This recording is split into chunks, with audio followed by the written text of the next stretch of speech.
ത്രിയേക ദൈവത്തിൻ്റെ അതിവിശുദ്ധമായ നാമം മഹത്വമെടുക്കട്ടെ. അഭിവന്യ തിരുമേനി, വന്നിരായ വൈദിക ശ്രേഷ്ഠരെ, കർത്താവിലെ ഏറ്റവും വാത്സല്യമുള്ള ദൈവജനമേ, സ്വർഗം സന്തോഷിക്കുകയും തിരുസഭ ആനന്ദിക്കുകയും ചെയ്യുന്ന ഒരു ധന്യമായ നിമിഷമാണിത്. നമ്മുടെ പ്രിയ 3 സഹോദരങ്ങൾ സാജൻ, അജീഷ്, മനു പ്രാർത്ഥനാമുറിയിൽ നിന്ന് യാഗപീഠത്തിൻ്റെ അരികിൽ വരെ അവരെ എത്തിച്ച മാതാപിതാക്കൾ,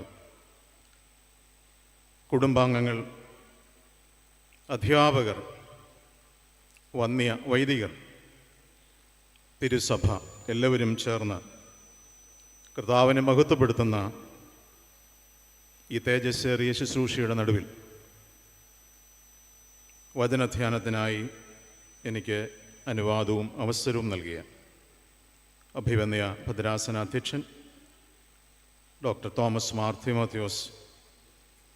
തീത്തോസ് തിരുമേനയോടുള്ള ഏറെ നന്ദിയും കടപ്പാടും അറിയിക്കുന്നു. ഈ ശുശ്രൂഷയിൽ നിങ്ങളുടെ പ്രാർത്ഥനയും സാന്നിധ്യവും ആഗ്രഹിച്ചുകൊണ്ട് ഈ ചുരുങ്ങിയ സമയത്തെ വചനധ്യാനത്തിനായി നമുക്ക് ഒരുങ്ങാം. വിശുദ്ധനായ മത്തായി എഴുതിയ സുവിശേഷം 20-ാം അധ്യായം 4-ാം വാക്യം. Saint Matthew chapter 20 verse 4. നിങ്ങളും മുന്തിരിത്തോട്ടത്തിൽ പോകുവീൻ, ന്യായമായത് തരാം എന്ന് പറഞ്ഞു. നിങ്ങളും മുന്തിരിത്തോട്ടത്തിൽ പോകുവീൻ, ന്യായമായത് തരാം എന്ന് അവരോട് പറഞ്ഞു. You also go and work in the vineyard and I will pay you a fair wage. തലകുനിക്കാം പ്രാർത്ഥനയ്ക്കായി. തൻ്റെ ആടുകൾക്ക് വേണ്ടി ജീവനെ വച്ച ഉത്തമയുടയനായുള്ളവേ, നിനക്ക് സ്തുതി, നിനക്ക് സ്തോത്രം. മണ്ണിൽ നിന്നുള്ള നിന്ദ്യമായ മൺകട്ട ഞങ്ങളായിരിക്കെ നിന്റെ തേജസ്സും ബഹുമാനവും ബലവും ഈ കൂടാരങ്ങളിൽ അണിയിക്കുവാൻ നീ മനസ്സലിഞ്ഞതിനായി സ്തോത്രം. നിന്റെ വലഭാഗത്ത് നിൽക്കുവാൻ 3 സഹോദരങ്ങളെ കൂടെ നീ തിരഞ്ഞെടുക്കുന്നതിനായി സ്തോത്രം. നീ പോയ വഴിയെ പോകുവാൻ ആത്മാവിൻ്റെ ബലവും പറഞ്ഞു തരാത്ത കൃപയും അത്യന്ത ശക്തിയും നീ പകരുന്നതിനായും ദൈവത്തിന് സ്തോത്രം. ആ വഴിയിൽ ഈ വചനം ഞങ്ങളുടെ കാലിന് ദീപവും പാതയ്ക്ക് പ്രകാശവുമായിരിക്കണമേ. യേശുവിൻ്റെ ധന്യനാമത്തിലൂടെ ഞങ്ങൾ പ്രാർത്ഥിക്കുന്നു. ദയതോന്നി കേൾക്കുമാറാകണമേ. ആമേൻ.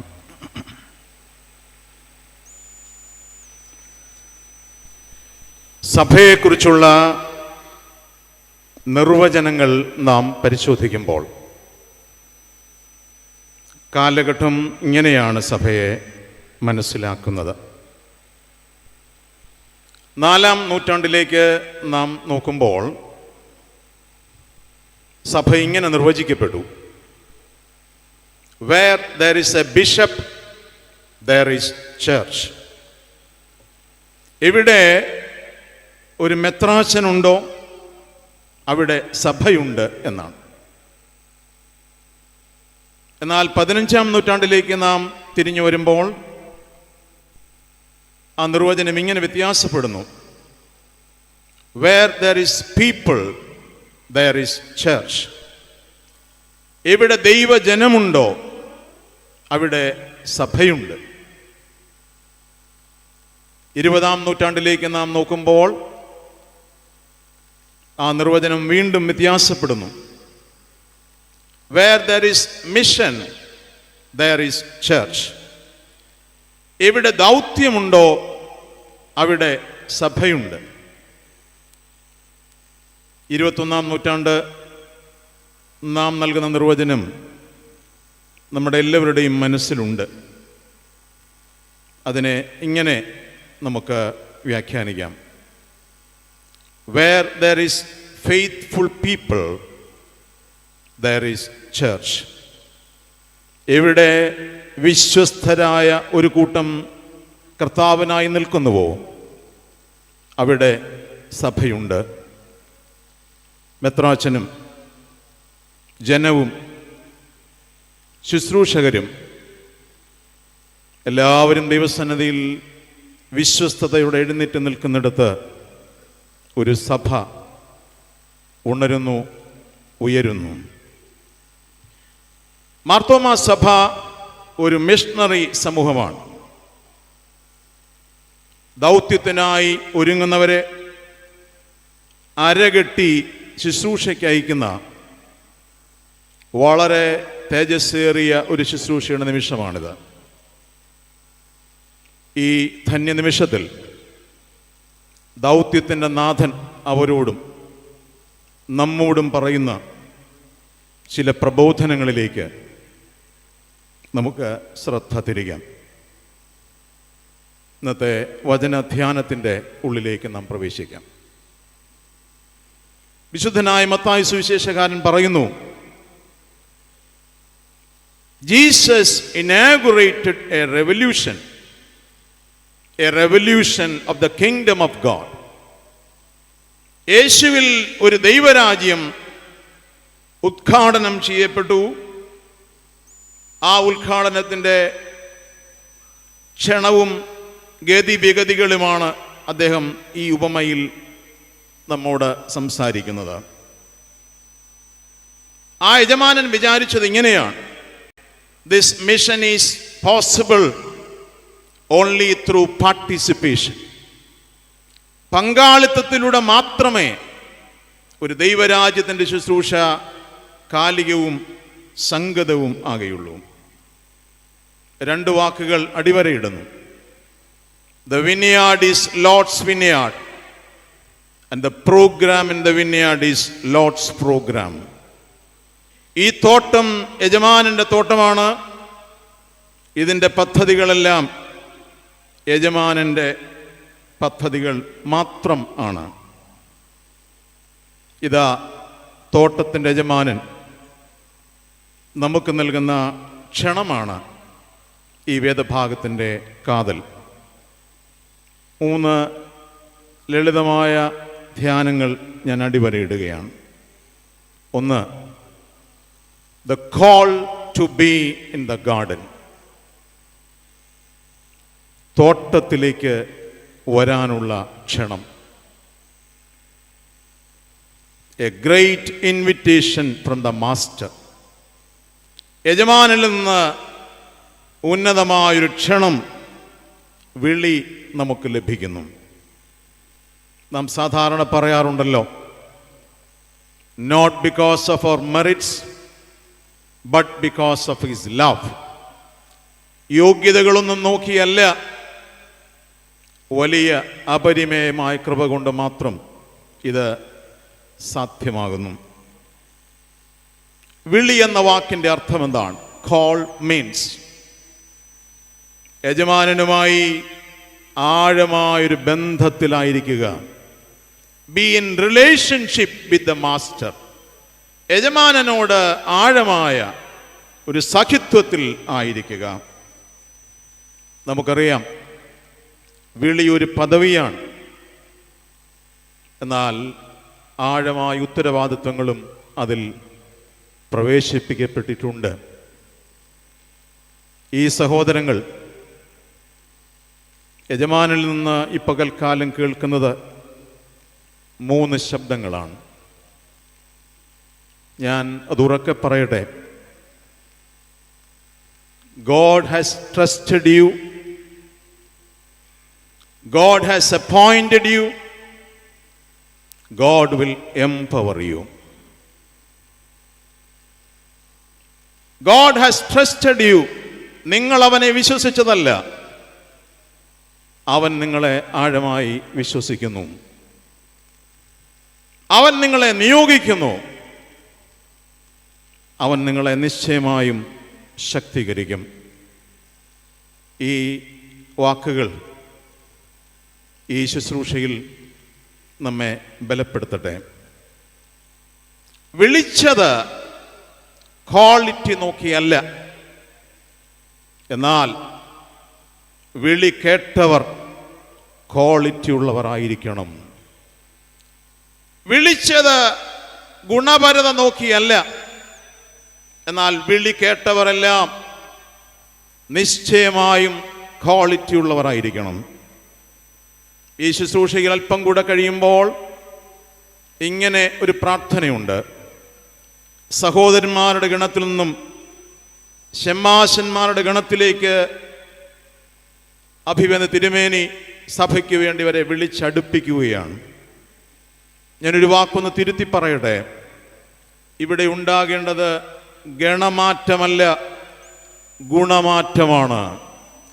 ഗണങ്ങളിൽ നിന്ന് മാറുക മാത്രമല്ല, വളരെ ഗുണപരമായൊരു വ്യത്യാസം ജീവിതത്തിൽ അനിവാര്യമാണ് എന്ന് നാം മറന്നു പോകരുത്.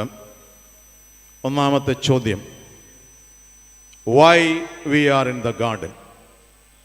എന്തിനു വേണ്ടിയാണ് നാം ഈ തോട്ടത്തിൽ പ്രവേശിക്കുന്നത്? ഒരു ഉത്തരമേ ഉള്ളൂ, to be co-workers with the Lord. To be co-workers with the Lord. നമ്മളാരും വേലക്കാർ മാത്രമല്ല, കൂട്ടുവേലക്കാരാണ് എന്ന ബോധം എല്ലായ്പ്പോഴും അനിവാര്യമാണ്. നമ്മെ അല്പം കൂടെ കഴിയുമ്പോൾ ഏൽപ്പിക്കുന്ന ഇടവക എന്താണത്? ഞാൻ ഇങ്ങനെ പറയും, ഇടവക തോട്ടത്തിൻ്റെ ഉള്ളിലെ ഒരു ഇടമാണ്. ഇടവകയുടെ ഉത്തരവാദിത്വം എന്താ? ഇടവക തോട്ടത്തിലേക്ക് പോകേണ്ട വേലക്കാരെ ഒരുക്കുന്ന ഇടമാണ്. 3 ശുശ്രൂഷകൾ ഇടവകയ്ക്കുണ്ട്.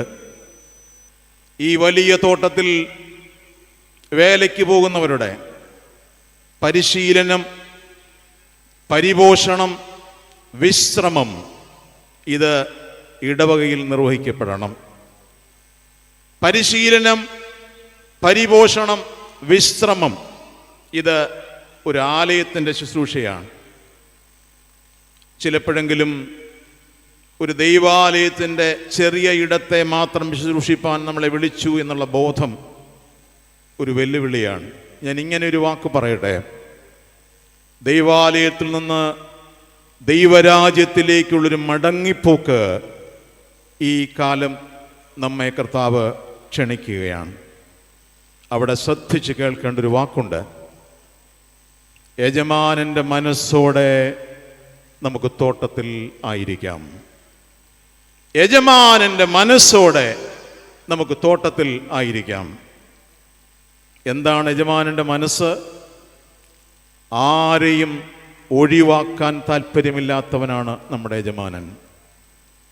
മെനക്കെട്ട് നിൽക്കുന്നവരെയും കൃത്യതയില്ലാതിരിക്കുന്നവരെയും യജമാനനെ അനുസരിക്കാത്തവരെയും അതിരുകൾക്കപ്പുറത്തേക്ക് പോയി അന്വേഷിക്കുന്നവനാണ് യജമാനൻ. നിങ്ങളോട് ഒരു വാക്ക് ഞാൻ പറയട്ടെ, തോട്ടത്തിലെ സന്ദർശകരായിരിക്കുവാനല്ല, തോട്ടത്തിൻ്റെ സംരക്ഷകരായിരിക്കുവാനാണ് ദൈവം നിങ്ങളെ വിളിച്ചിരിക്കുന്നത്. വല്ലപ്പോഴുമൊക്കെ തോട്ടത്തിൽ സന്ദർശകരായിരിക്കാനല്ല, തോട്ടത്തിൻ്റെ സംരക്ഷകരായിരിക്കാനാണ് നാം വിളിക്കപ്പെട്ടിരിക്കുന്നത്. അല്പം ശബ്ദം താഴ്ത്തി ഒരു വാക്ക് പറയാം. വേലി തന്നെ വിളവ് തിന്നുന്നു എന്ന പരാതി വേലക്കാരെ കുറിച്ച് ഉയരുന്ന കാലമാണിത്. ഭാഗ്യസ്മരണീയനായ ജോസഫ് മാർത്തോമ മെത്രാപ്പോലീത്ത ഒരിക്കൽ ഒരു വൈദികനോട് സംസാരിക്കുമ്പോൾ ഞാനും തിരുമേനിയുടെ അരികിലുണ്ടായിരുന്നു. 1 മണിക്കൂർ ആ വൈദികൻ പറഞ്ഞതെല്ലാം അതീവ ശ്രദ്ധയോടെ തിരുമനസ്സ് കേട്ടു. അവസാനം പറഞ്ഞ 2 വാക്കുകൾ ശ്രദ്ധേയമാണ്.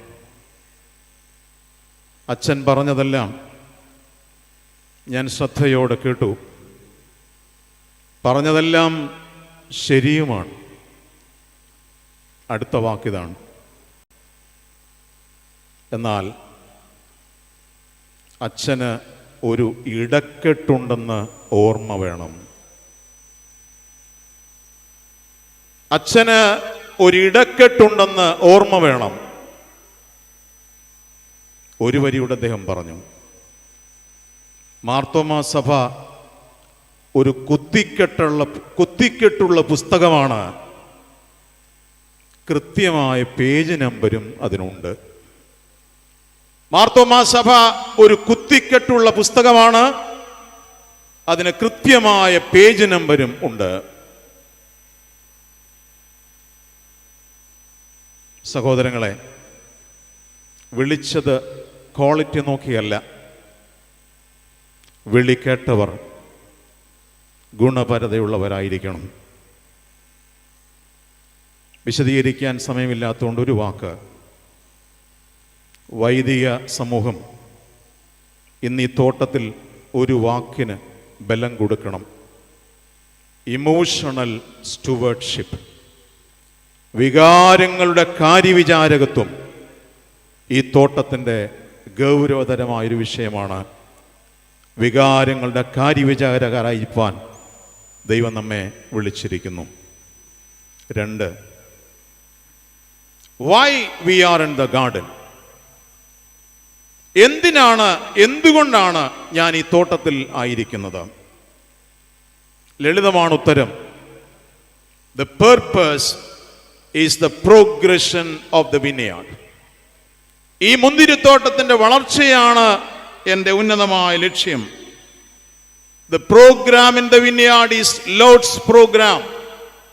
ഈ തോട്ടത്തിലെ എല്ലാ പദ്ധതിയും എൻ്റെ യജമാനന്റെ പദ്ധതിയാണെന്ന് മറന്നുപോകാൻ പാടില്ല. യജമാനൻ എന്തു പറയുന്നു? It is never too late to join in this revolution. വൈകിപ്പോയിട്ടില്ല. ഈ വലിയ വിപ്ലവത്തിൽ സംബന്ധിക്കാൻ നിങ്ങൾക്ക് ഒരവസരമുണ്ട്.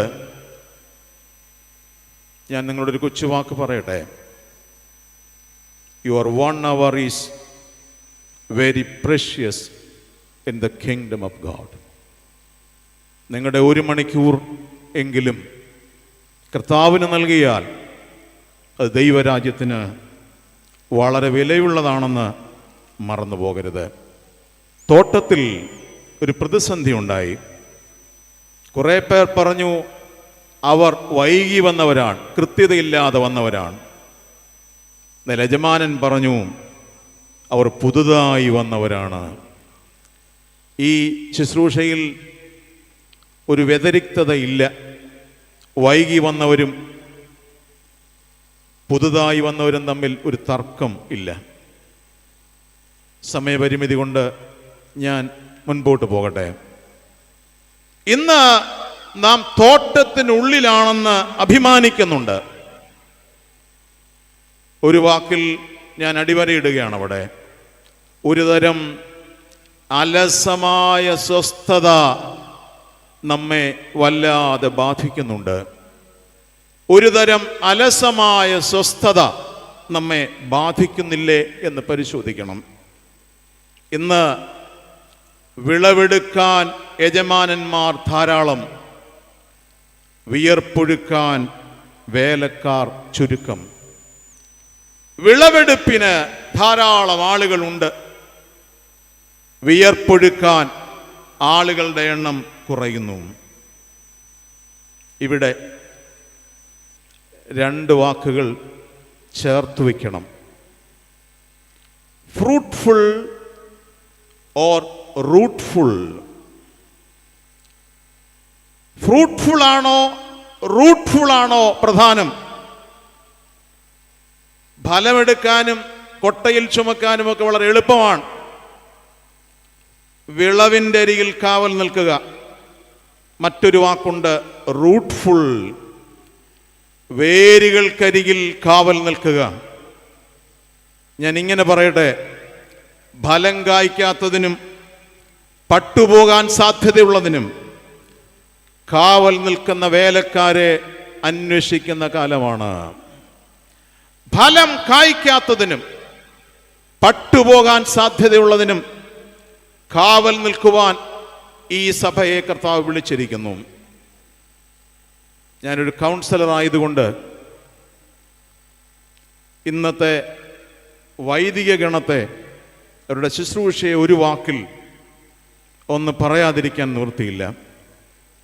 Today's ministry is highly emotional. ഇന്നത്തെ ശുശ്രൂഷ വളരെ വൈകാരികമാണ്. എന്തുകൊണ്ട്? ആദ്യത്തെ ശമ്മാശനായ സ്തേഫാനോസിന് മേശമേലാണ് ശുശ്രൂഷയെങ്കിൽ ഇന്നത്തെ ശമ്മാശന്മാരുടെ ശുശ്രൂഷ എവിടെയാണെന്നറിയാവോ? ലളിതമായി ഞാൻ പറയാം. ഹൃദയമുള്ളൊരു വൈദികൻ ഒരു ഭവന സന്ദർശനത്തിന് പോയിട്ട് തിരികെ വീട്ടിൽ വന്നാൽ 1 മണിക്കൂർ ചാരുകസേരയിലിരുന്ന് ദീർഘശ്വാസം വിടാതെ അദ്ദേഹത്തിന് ഉറങ്ങാൻ കഴിയില്ല. കാരണം അദ്ദേഹം കയറിയിറങ്ങിയ വീടുകളുടെ യാഥാർത്ഥ്യം മറ്റൊന്നാണ്. മേശമേൽ നിൽക്കാനല്ല, കട്ടിലിൻ്റെ അരിയിൽ അനേക മണിക്കൂറുകൾ ഇരിക്കേണ്ടി വരുന്നു വൈദികൻ. ബന്ധങ്ങൾ തകർന്നും മുറിവേറ്റുമിരിക്കുന്ന, പിണങ്ങി മാറിയിരിക്കുന്ന മുറികളിലേക്ക് ഒരു വൈദികൻ പ്രവേശിക്കേണ്ടി വരുന്നു. വീടിനുള്ളിൽ അനാഥരാക്കപ്പെടുന്ന കുഞ്ഞുങ്ങളുടെ അരികിലേക്ക് ഒരു വൈദികൻ ചേർന്നിരിക്കുന്നു. ഒറ്റയ്ക്കും കഴിയുന്നവരുടെ അരികിലേക്ക് ഒരു വൈദികന് ചേർന്നിരിക്കേണ്ടി വരും. അങ്ങനെയാണെങ്കിൽ പണ്ടു പറഞ്ഞ വാചകം തിരുത്തി ഞാൻ പ്രാർത്ഥിച്ചോളാം എന്ന് പറഞ്ഞ് തിരികെ വരികയില്ല. ഈ ദശാസന്ധിയുടെ മുമ്പിൽ വല്ലാതെ മുട്ടുമടക്കി കണ്ണുനീരോടെ പ്രാർത്ഥിക്കുന്നവനാണ് വൈദികൻ. ഞാൻ എൻ്റെ വൈദിക സഹോദരങ്ങളെ ചേർത്ത് നിർത്തിക്കൊണ്ട് ദൈവജനത്തോട് പറയട്ടെ, ഹൃദയമുള്ളൊരു വൈദികന് ഇന്ന് കിടക്കയിൽ സ്വസ്ഥതയോടെ മടങ്ങി വന്നുറങ്ങാൻ കഴിയാത്തൊരു കാലത്തിലാണ്. സഹോദരങ്ങളെ, ഞാൻ നിങ്ങളെ ഓർമ്മിപ്പിക്കട്ടെ, നിങ്ങളെ വിളിച്ചിരിക്കുന്ന മിനിസ്ട്രി ഈസ് ഹൈലി ഇമോഷണൽ. ഞാനൊരു വാക്കൂടെ പറയാം. ഹൃദയത്തിൻ്റെ ശുശ്രൂഷയെ ഒരു നാളും തകർത്ത് കളയരുത്. ഹൃദയം കൊണ്ട് ശുശ്രൂഷ ചെയ്യുന്നവനാണ് വൈദികൻ. ഹൃദയത്തിൻ്റെ നിലവിളികൾ ഉയരുവാൻ ദൈവം നിങ്ങളെ സഹായിക്കട്ടെ എന്ന് ഞാൻ പ്രാർത്ഥിക്കുന്നു. ഒരു കൊച്ചു വാക്കുകൂടെ പറഞ്ഞവസാനിപ്പിക്കാം. 3. What is the reward? എന്താണ് പ്രതിഫലം? ഈ തോട്ടത്തിലായിരിക്കുന്നതിൻ്റെ പ്രതിഫലം എന്താണ്? ഈ വേദഭാഗം വായിക്കുമ്പോൾ നമുക്ക് മനസ്സിലാകും. Evaluating the ministry on the basis of reward. പ്രതിഫലം കൊണ്ട് എന്ത് കിട്ടും എന്നറിഞ്ഞുകൊണ്ട് ഈ ശുശ്രൂഷയെ വിലയിരുത്തുന്നതായി നമുക്ക് കാണും. ഞാൻ 1-2 വാക്കുകൾ വിശദീകരിക്കാൻ സമയമില്ലാത്തതുകൊണ്ട് അടിവരയിടുകയാണ്. കയ്യിൽ കിട്ടിയ പ്രതിഫലത്തേക്കാൾ യജമാനനുമായിട്ടുള്ള ബന്ധം ശ്രേഷ്ഠമാണ്. കയ്യിൽ വാങ്ങുന്ന പ്രതിഫലത്തേക്കാൾ യജമാനനുമായിട്ടുള്ള ബന്ധം ശ്രേഷ്ഠമാണെന്ന് മറന്നു പോകരുത്. ഒരു വാക്കുകൂടെ, യജമാനൻ്റെ മനസ്സിനെ മനസ്സിലാക്കാനുള്ള പരിജ്ഞാനം ഒരു വേലക്കാരനുണ്ടായിരിക്കണം. യജമാനൻ്റെ മനസ്സിനെ മനസ്സിലാക്കുവാനുള്ള പരിജ്ഞാനം ഒരു ഭക്തൻ ഇങ്ങനെ പറഞ്ഞു, there is an unseen cord between the servant and the master. കാണപ്പെടാത്തൊരു കൃപയുടെ ചരട് വേലക്കാരനും യജമാനനും തമ്മിലുണ്ട് എന്ന് മറന്നു പോകരുത്. ഒരു മുന്നറിയിപ്പൂടെ പറയാം. ദൈവകൃപയെ നാണയത്തുട്ടുകൾ കൊണ്ട് വിലയിരുത്തുവാൻ പാടില്ല. ദൈവകൃപയെ നാണയത്തുട്ടിൻ്റെ വില കൊണ്ട് വിലയിരുത്താൻ പാടില്ല. ഞാൻ ഉച്ചത്തിൽ പറയട്ടെ, കയ്യിൽ കിട്ടിയതല്ല പ്രതിഫലം, യജമാനന്റെ സന്തോഷമാണ് പ്രതിഫലം. കയ്യിൽ കിട്ടിയതല്ല പ്രതിഫലം, യജമാനന്റെ സന്തോഷമാണ് പ്രതിഫലം. ഒരു വാക്കൂടെ നിങ്ങൾ എന്നെ ഒന്ന് ശ്രദ്ധിക്കണം. ഞാൻ നിങ്ങൾക്ക് വേണ്ടി പറയുകയാണത്. എൻ്റെ സഹോദരങ്ങളെ, കയ്യിൽ കിട്ടിയതിൽ മാത്രം സൂക്ഷിച്ചു നോക്കിയാൽ തോട്ടം ഫറവോന്റെ ഇഷ്ടികക്കളമായി തോന്നിയേക്കാം. കയ്യിൽ കിട്ടിയതിൽ മാത്രം സൂക്ഷിച്ചു നോക്കിയാൽ നിങ്ങളെ ആക്കിയ വേലസ്ഥലം ഫറവോന്റെ ഇഷ്ടികക്കളമായി മാത്രം തോന്നാം. വേല ഊഴിയ വേലയാണെന്നും ചിന്തിച്ചു പോകാം. ഒരു വാക്കൂടെ പറയാം. യജമാനന്റെ കയ്യിലാണ് എൻ്റെ പ്രതിഫലമെന്ന് കണ്ടെത്തിയാൽ വിശ്വസ്തതയുടെ തീച്ചൂളയിൽ തന്നെ നിൽക്കാം. യജമാനന്റെ കയ്യിലാണ് പ്രതിഫലമെന്ന് കരുതിയാൽ നിങ്ങൾക്ക് വിശ്വസ്തതയുടെ തീച്ചൂളയിൽ തന്നെ നിൽക്കാം. ഞാൻ അവസാനിപ്പിക്കുന്നു.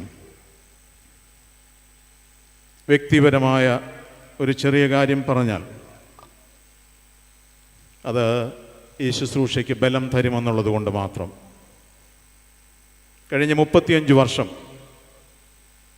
ഈ കർത്താവിൻ്റെ മഹത്വമുള്ള വേലയിലായിരിക്കാൻ കർത്താവ് എന്നെ അനുവദിച്ചു.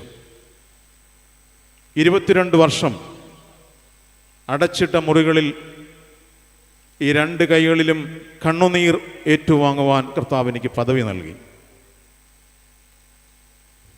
ഞാൻ എൻ്റെ കൗൺസിലിംഗ് മിനിസ്ട്രിയിലേക്ക് തിരിഞ്ഞതിന് ശേഷം 10 വർഷം കഴിയുമ്പോൾ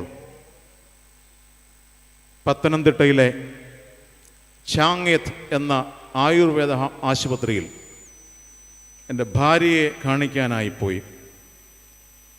വർത്തമാനം പറഞ്ഞുകൊണ്ടിരുന്ന കൂട്ടത്തിൽ ഞാൻ ഗോപിനാഥൻ ഡോക്ടറോട് പറഞ്ഞു, ഡോക്ടറെ, എൻ്റെ മുഖത്തിൻ്റെ ഇരുവശത്തും ചില നിറവ്യത്യാസങ്ങളുണ്ടാകുന്നു, കറുപ്പ് നിറം കൂടുന്നു. ഡോക്ടറുടെ അടുത്ത ചോദ്യം, father, what you are doing? Father എന്താണ് ചെയ്യുക? ഞാൻ പറഞ്ഞു, ഒരു കൗൺസിലിംഗ് ശുശ്രൂഷയാണ്. ഡോക്ടർ അടുത്ത വാക്കിൽ പറഞ്ഞു, ദാറ്റ് ഈസ് ദ റീസൺ. അതാണ് കാരണം. 3 മിനിറ്റ് ഞാൻ തലകുനിച്ചിരുന്നിട്ട് ഡോക്ടറോട് പറഞ്ഞു, ഞാനിത് ഉപേക്ഷിക്കാൻ തീരുമാനിക്കുകയാണ്. I want to quit. Gopinathan doctor എന്ന 78 വയസ്സുകാരൻ എൻ്റെ മുഖത്തേക്ക് വീണ്ടും സൂക്ഷിച്ചു നോക്കി. ആ വലിയ മനുഷ്യൻ എന്നോട് ഇങ്ങനെ പറഞ്ഞു, ഫാദറെ, ഫാദറിനുണ്ടാകുന്ന മുഖത്തെ നിറവ്യത്യാസം കൊണ്ട് അനേകരുടെ മുഖത്തിന് നിറം പകരുന്നുവെങ്കിൽ അത് ഉപേക്ഷിക്കാൻ പാടില്ലല്ലോ. അച്ഛൻ്റെ മുഖത്തിനുണ്ടാകുന്ന നിറവ്യത്യാസം കൊണ്ട് അനേകരുടെ മുഖത്തിന് നിറം പകരുന്നെങ്കിൽ അത് ഉപേക്ഷിക്കാൻ പാടില്ല. ആ വലിയ മനുഷ്യൻ എൻ്റെ വലങ്കരത്തിലേക്ക് മുറുകെ പിടിച്ചിട്ട് പറഞ്ഞു, ഡു ഇറ്റ്.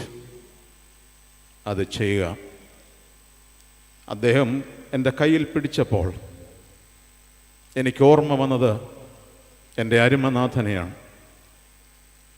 ലോകത്തിലേക്ക് വന്ന ഏറ്റവും സൗന്ദര്യവാൻ കാൽവറിയിൽ വിരൂപനായി തീർന്നവനാണ്. എൻ്റെ സഹോദരങ്ങൾക്ക് ഞാനൊരു ആശംസ പറയുന്നു. യജമാനനെ പോലെ വിരൂപരായിത്തീരുന്ന ഒരു ശ്രേഷ്ഠ ശുശ്രൂഷയ്ക്ക് എല്ലാ ആശംസകളും പ്രാർത്ഥനകളും അർപ്പിക്കുകയാണ്. നമ്മുടെ യജമാനൻ രൂപമാറ്റം സംഭവിച്ചവനാണ്. 10-40 വർഷത്തെ ശുശ്രൂഷ കഴിയുമ്പോൾ രൂപമാറ്റം വന്ന ഒരു ശരീരവുമായി അവൻ്റെ കൈകളിലേക്ക് നമുക്ക് അർപ്പിപ്പാൻ ഭാഗ്യം ലഭിച്ചാൽ കർത്താവ് നിങ്ങളെ 2 കൈയും നീട്ടി സ്വീകരിക്കും. ഈ നിയോഗ ശുശ്രൂഷ അഭിവന്യ പിതാവിൻ്റെ കരങ്ങളാൽ നിങ്ങളുടെ ശിരസിലേക്ക് വയ്ക്കപ്പെടുമ്പോൾ ഒരു പ്രാർത്ഥന ഇന്ന് ആരംഭിക്കാം. കർത്താവേ, നീ വിരൂപനായി തീർന്നതുപോലെ നിൻ്റെ ക്രൂശ് ചുമന്നുകൊണ്ട് എനിക്കുണ്ടാകുന്ന രൂപമാറ്റങ്ങളിലെല്ലാം തോട്ടത്തിൽ കൃപയോടെ നിൽക്കുവാൻ സ്വർഗം എന്നെ സഹായിക്കണമേ എന്ന് പ്രാർത്ഥിക്കാം. ദൈവജനമേ, അങ്ങനെ ഒരു ശുശ്രൂഷ ചെയ്യുവാൻ നമ്മുടെ സഹോദരങ്ങൾക്കായി നമുക്ക് പ്രാർത്ഥിക്കാം. സ്വർഗത്തിൻ്റെ മഹത്വവും തേജസ്സും ബലവും നമ്മിൽ ആവസിപ്പാൻ കർത്താവ് നമ്മെ സഹായിക്കട്ടെ എന്ന് പ്രാർത്ഥിക്കുന്നു. ദൈവവചനത്തിനും അവസരത്തിനും കർത്താവിനോട് നന്ദിയും കടപ്പാടും അറിയിക്കുന്നു. ഞാൻ എൻ്റെ വാക്കുകളെ ഉപസംഹരിക്കുന്നു. ദൈവം നമ്മെ അനുഗ്രഹിക്കട്ടെ. ആമേൻ.